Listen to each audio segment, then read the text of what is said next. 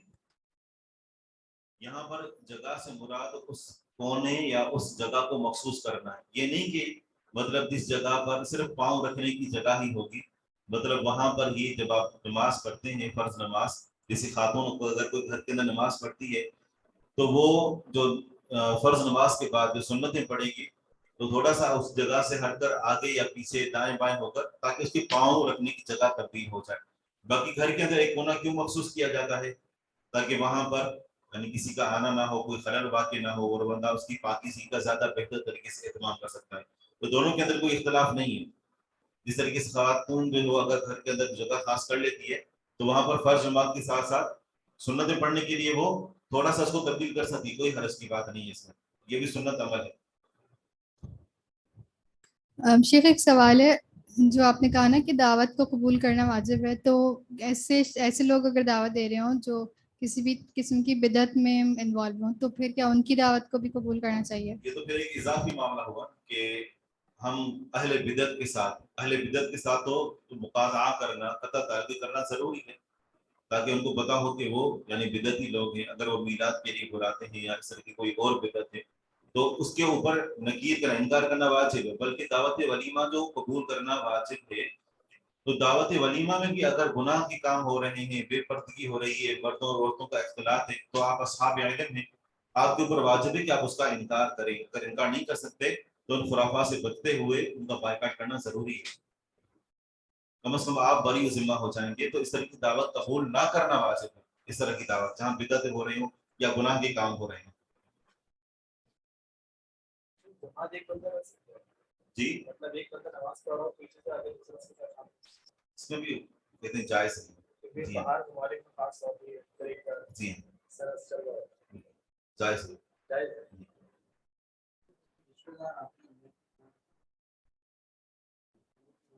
Bike جو ہے وہ اپنے ساتھ رکھیں.